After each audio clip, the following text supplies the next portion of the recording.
You're listening to Brains On, where we're serious about being curious. Brains On is supported in part by a grant from the National Science Foundation. Popsicles! Get your popsicles here! Hi, Bob. Oh, hello, Molly. I didn't know you had a popsicle stand. I just opened today. It's called Bob's Pops. You want to try one of my new flavors? It's kind of cold out, but sure. Thanks. Here you go. What do you think? Can you guess the flavor? Wow, it tastes like ice? Yep. And algae? ding, ding, correct. This is my lake pop. It tastes just like a lake, doesn't it? Yeah, it does. It's got a lot more character than the stuff coming out of your tap. Here, I got another one for you. I'll give you a hint. It's also inspired by nature. Okay. Oh, whoa. It's brown and gloopy. And Gritty, like dirt or mud. bingo! You got a keen sense of taste, Molly. It's my mud pop. I figured there are mud pies. Why not mud pops? Oh, it's very unique. But mud pops aren't really my thing. Do you have anything that's a little lighter, maybe with less dirt? Oh, not to worry. I've got the perfect pop for you. You know what? I'm actually getting kind of full. Really, this is my absolute favorite. Here. But it's just a popsicle stick. It may look like just a popsicle stick, but it's so much more. Give it a try. It's invisible, but there is something there. Whoa, it feels like my ears are popping, and I'm getting a touch of cloudiness with subtle notes of air. You got it, Molly. 3 out of 3. This is my sky pop. It might not look like much, but boy, does it pack a punch. Just like our big, beautiful sky.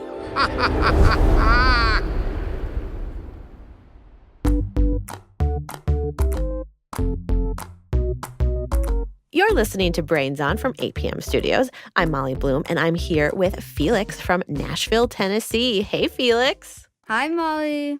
So, Felix, today we are talking about the sky, and you asked us a pretty big question about it. Yeah, I wanted to know, how heavy is the sky? It's a really, really great question. So I'm curious, how did you come up with it? I was looking up at the sky and was like, has to weigh something, right? What a great thought. I love that. So how do you define the sky? It's like an area above the trees, but like not in outer space. Very good. And what do you think about when you look up at the sky? I think of it like a place where birds fly and planes soar. Have you ever been up in the sky yourself? Yeah, I've been in a plane. What did it feel like to be in a plane? It felt like when you first take off, it feels like you're soaring, but then you're normal. Yeah, when you first take off, you like feel it pushing on your body. Yeah. But but then then your ears pop. Yes.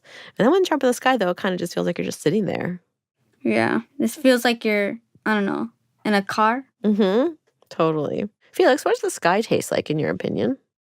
Coolness. Like water, but like fresh, but not water. Like, that's a really good question. That's a good answer. Does it taste like? Should we taste the air right now? Yeah, just kind of cool. Refreshing. Well, to figure out how heavy the sky is, first we have to answer, where does the sky start and where does it end? Yeah, like how big is it? And that's a tricky question. When you look up at the sky on a clear day, it sort of feels like you're standing inside a snow globe looking up at a bright blue dome. But even though it might look like there's an end to the sky, there is no sky ceiling. It just goes on and on until it fades into space. Right. But there is an imaginary line out there that scientists think of as The end of the sky. Yes, and it's called The Kármán line. the Kármán line is somewhere between 50 and 62 miles above the Earth's surface, which is actually pretty close. If you drove a car at freeway speed straight up into the sky, it'd only take about an hour to get there. But once you got there, you wouldn't know it because the Kármán line is invisible. Yes, and it marks the point above the Earth's surface where planes can no longer fly because there isn't enough air to support them. And here's why. Planes need lift to fly. Lift is a force created by a liquid or gas moving past an object. When a plane takes off, air rushes past its wings, and as it does, the air generates pressure that pushes those wings up, up, up, and away!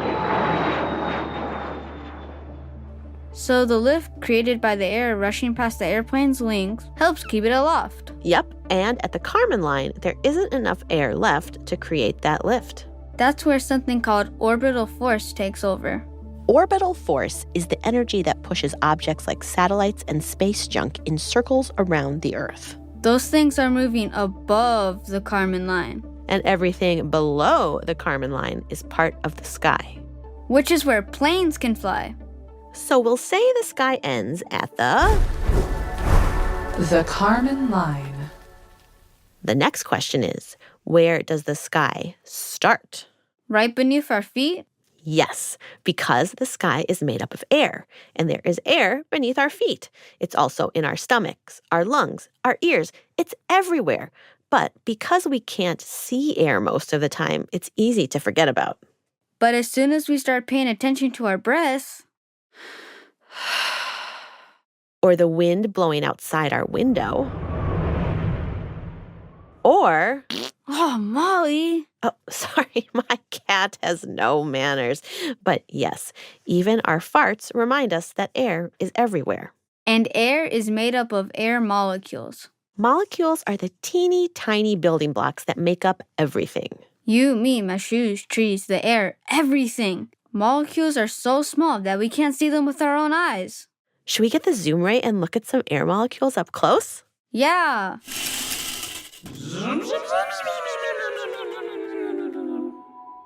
Hi. Hello. We're air molecules. Hi.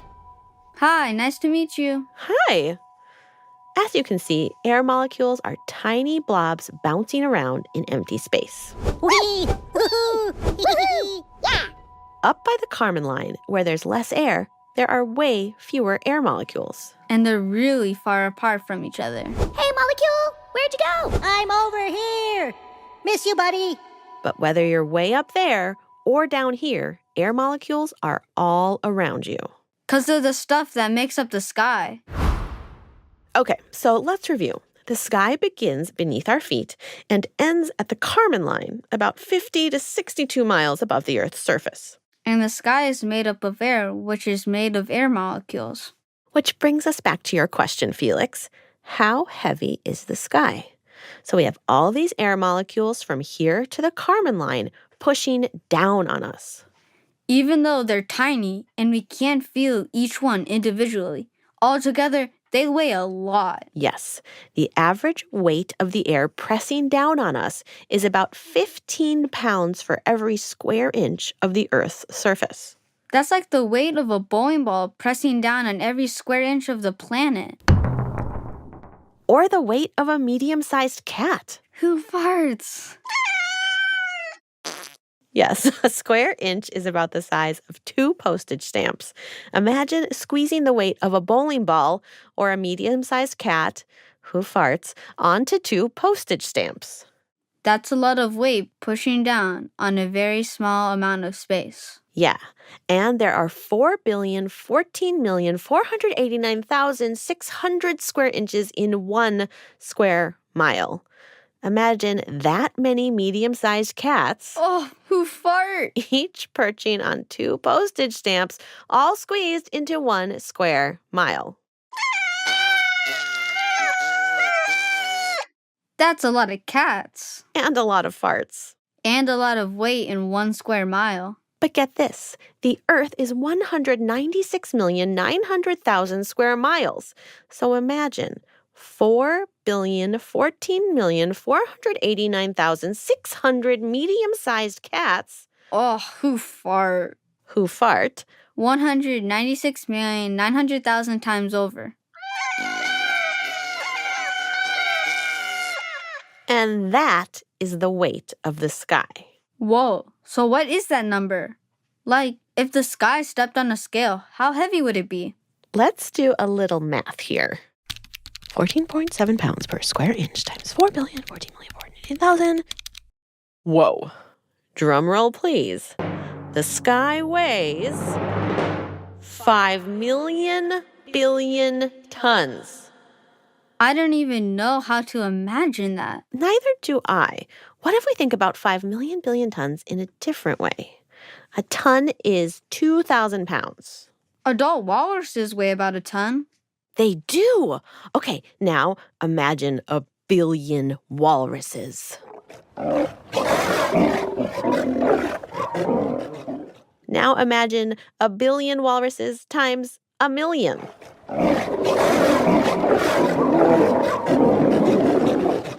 That's a whole lot of walruses. Yeah, and they sound so funny. Not sure that helps, but that's how heavy the sky is. It weighs 5,000,000,000 billion walruses. Which feels like the name of an awesome band. It is. Whoa, a walrus. Yep, the name is Cornelia. I'm the front woman of my band, 5,000,000,000,000 Walruses. Want to hear our new hit single about the weight of the sky? Radical. Yeah. All right, Wallies, hit it! We are the walruses of the sky. 5,000,000,000,000 flying high. Feel our breath, feel our breeze. Hear us moving through the trees.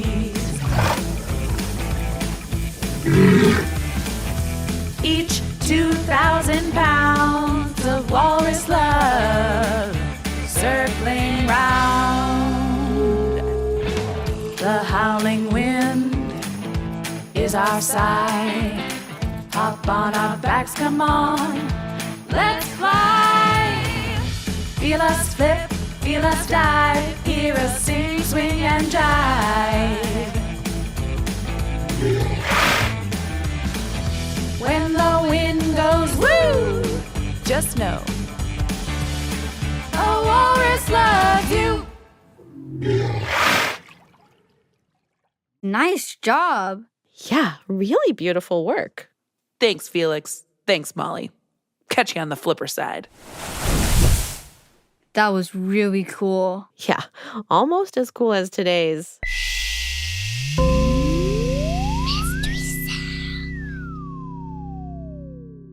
Felix, are you ready to listen to the mystery sound? Yes, I am. All right, let's hear it.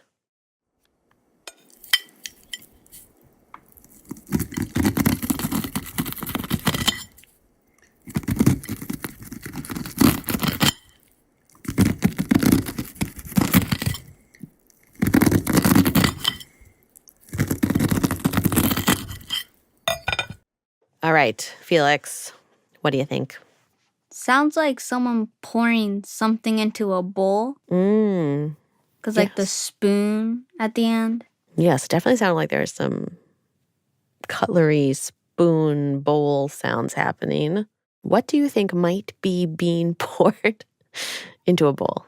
I don't know. It sounds like walnuts or something. Something bigger, not like cereal, but like that can make that type of clunk.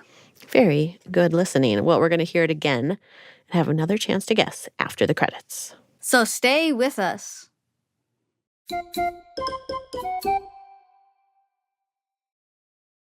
If you want to hear more fun-tastic bonus episodes like this every month, head to smartypass.org to subscribe. SmartyPass fans also get ad-free episodes of all of our podcasts. That's Brains On, Smash Boom, Best Forever Ago, and Moment of and other perks like discounts on events and merchandise. Plus, an exclusive thank you gift mailed straight to your home. Subscribing is only $3.99 a month or $36 for the whole year. Head to smartypass.org, and thank you so much for supporting our show.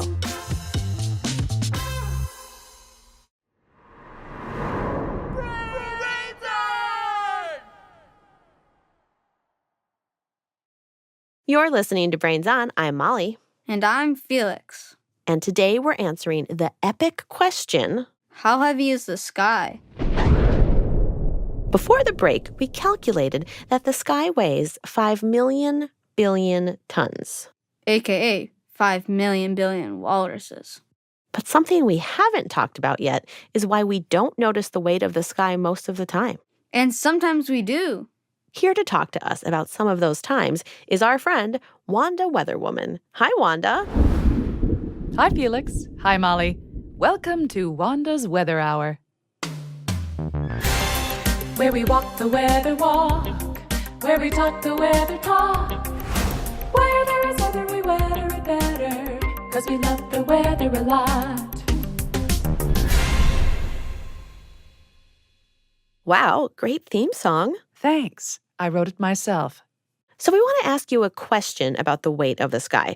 We figured out that it weighs 5 million billion tons, but we want to know, why don't we usually notice how heavy it is? What a wonderful question, Molly. When I get big questions like this, I always consult my handy-dandy Everything Almanac. Here we go. The sky is real, but it's hard to feel. Air moves around, pressing up, out, in, and down. So what that means is we usually don't notice the weight of the sky because the air outside our bodies is usually pushing in on us just as hard as the air inside our bodies is pressing out. Okay, got it. So the pressure is balanced inside and outside of our bodies. Most of the time, yes. Think about it this way. The sky's the stuff we swim in. So we don't usually notice it until it starts moving and grooving around in unexpected ways. Now, if you'll excuse me, I'm just going to check my barometer here and see if I've got any weather updates to share. You mean that thing that looks like a big pocket watch? Yeah, barometers are tools that measure how much air is swirling around us and how heavy or light it is. We call that atmospheric pressure or air pressure. The atmosphere is all of the layers of air that surround the Earth. Yes, and the atmosphere is like a delicious, airy layer cake. The bottom layer, which is the one that surrounds us, is called the troposphere. It includes all the air we breathe and all the clouds in the sky. Oh, and tropos means turn or change in Greek, because the weather in this layer is always changing. And that's why I love it. The troposphere is where the weather happens. If the weather never changed, I wouldn't have a job. Seriously. And you wouldn't notice the weight of the sky. So weather is a win-win. So when weather changes, that's when we feel the weight of the sky? Basically, yes. Take wind, for example. You can feel wind, and what you're feeling is the air and sky moving. My friend, Deanna Hentz, describes how wind works in the most beautiful way. She says it's all about balance. The wind happens because it's just the atmosphere trying to balance places where there's more air versus less air. And so it's moving that air from the places where there's more of it, what we know as a high pressure, towards places where there's less of it. And that's known as a low pressure. Couldn't have said it better myself. Deanna is an assistant professor of atmospheric science at the University of Illinois, Urbana-Champaign, and a huge fan of my show. I have her on as a guest all the time. So wind is just the atmosphere trying to move air from places where there's lots of air to places where there's less air? Yes, and this is how all weather works. It's just air moving from high pressure to low pressure, over and over again, getting mixed up with water along the way. How do some places end up with more or less air than other places? How does high and low pressure happen? Well, one way is the temperature. Temperature affects the movement of air big time. Let's think about low pressure areas or places where there's less air. It can happen when the air heats up. Here's Deanna's take. As air gets more energy, say from the sun heating it up, it starts to get what I think of as zoomies. Zoomies? Fun! Let's zoom in on those air molecules again so we can watch them zoomie around. Whew. Woohoo! Mala cool. More like mala hot. Whee! They're moving so fast. Yes, and here's a fun fact. It's the actual speed of the molecule hitting us is what registers as being hot or cold, depending on how fast it's going. Whoa! I know. So when air molecules hit you, you absorb some of their energy. And if the air molecules are hot and supercharged with energy and zooming around, they're going to bounce into you a ton and transfer their energy to you in the form of heat. Whee! Look how fast I'm going! Hi, Bob! Those molecules are really moving. I can feel the heat right now. Yes, it's getting hot in here. But you know, another funny thing happens when air molecules heat up. As those zoomies happen, the air molecules move further and further apart, but they don't have much of anything to stop them from just expanding further away from each other. And as they do so, they become less and less and less dense. Another way to say this is that there's less air in the same space, since the air is so spread out. Oh, so that would be lower pressure, less air. Hotter air means fewer air molecules in an area. Right, and as those hot air molecules are moving apart, getting less dense and lower in pressure, they rise. Right, hot air rises, like in a hot air balloon. Exactly. But as the air molecules rise away from Earth and get farther and farther apart, they start to slow down. And as they slow down, they get colder. Cold air, on the other hand, it's kind of getting more cozy with his buddies, becomes more and more dense, and it starts to condense. If there's water in it, it'll start to condense that water into clouds. Those clouds might cool down the area or even rain on it. This cycle of hot air zooming around, rising, expanding, getting colder, and then condensing. This is what makes the weather. Including my favorite, the rain. My great aunt Honey always said she could tell when the rain was coming because she felt it in her joints. Ah, yes. There's a bit about that phenomenon in my handy-dandy Everything Almanac. When it's going to rain, creaky elbows feel pain. Right. Because rainy weather comes with low pressure. And this low pressure means there is less air around and less weight on our joints. So your joints can react by swelling up a bit and feeling achy. So cool. But what happens if the weather changes and you're already up in the air, like a bird? Well, let me consult the almanac section about birds and weather. Here we go. When pressure goes from high to low, a robin knows it's time to go. So birds can sense air pressure dropping before the rain comes? Yes, it also says here, hawks flying high means a clear sky. Hawks flying low means a storm's gonna blow. It also says that scientists aren't quite sure exactly how birds sense changes in air pressure, but it seems like they're very sensitive to it. Looks like there are some other rhymes written in the margins here. If birds are singing in the rain, fair weather will soon come again. Oh, because they can feel increasing air pressure, so they know the rain is on its way out. Yes, and here, when seagulls huddle close to shore, it's not a beach day anymore. Oh, they can sense bad weather, so they can avoid the open ocean? That makes sense. Uh-huh. If your chickens will not roost, their self-esteem might need a boost. Huh? A nightingale who will not sing might benefit from counseling? Oh, whoops, I flipped too far. That was the bird therapy section. Back to us humans. One of the times we definitely notice shifts in air pressure is when our ears pop. If you go way up high in a building or climb up a mountain, Or fly on an airplane? yes, you know what that feels like. There can be lots of pressure behind your eardrum. You have to yawn, chew gum. That's air pressure in action. Deanna explains it like this. And what's happening there is that, your body has air bubbles inside of it, especially in some of these things in your faces. They're known as sinuses. Once you are moving to an environment where there's less air, again, that air is going to want to move from where there's higher pressure, which is inside your head, to the outside where there's less air. And so that change in pressure is what we experience as our ears popping. So, before the air moves from one side of your eardrum to the other, it puts lots of pressure on your eardrums, which makes them hurt. It's like all the air behind your eardrum is begging to get out. And when you go on a plane and you're changing how much air pressure is around you very quickly, you notice it a lot. Oh, goodness. I have to hop on a 5 o'clock flight to Tulsa for my next broadcast of Wanda's Weather Hour. The TSA security lines are always 5 million billion people long. Bye! Bye, Wanda. The sky starts below our feet and ends at the Kármán line, around 50 to 62 miles above the Earth's surface.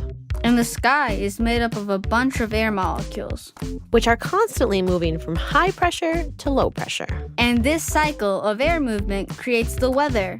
That's it for this episode of Brains On. This episode was written by Rosie DuPont and Anna Goldfield, and produced by Molly Broom, Ruby Guthrie, and Anna Weigel. Aaron Woldislassi, Nico Gonzalez-Whistler, and Mark Sanchez. Our editors are Shayla Farzan and Sandon Totten. This episode was sound designed by Rachel Breeze, and we had engineering help from David Walton and Michael Osborne.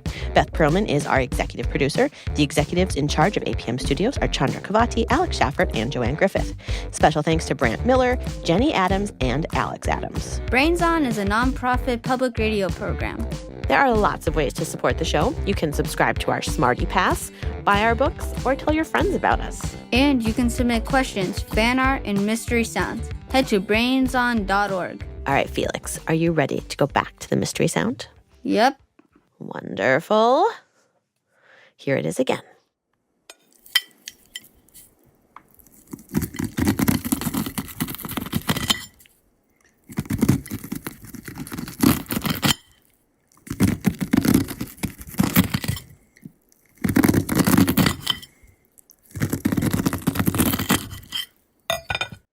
All right. Any new thoughts? Ooh, it's hard. It is a hard one. It kind of sounds like if you were to drop potatoes on something, like in a bowl. I don't know. You're hearing food, though. You're hearing like a food-related sound. Yeah, because like that plate. Yes, that plate sound is very familiar. Just hard to know like what food is happening there exactly. Are you ready for the answer? Yes, I am. All right. Hello, my name is Sean. Hey, my name is Kepler. That was the sound of my dad cutting kernels off of a corn cob. What? I know. Corn? I know. Yes, cutting corn off a cob. So wow. it's a really hard one. But you know what? I'm giving you definitely at least like 75% credit for that one because you got the food and you got the plate and you got the utensils. So well done. Very good job.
We'll be back next week with more answers to your questions. Thanks for listening.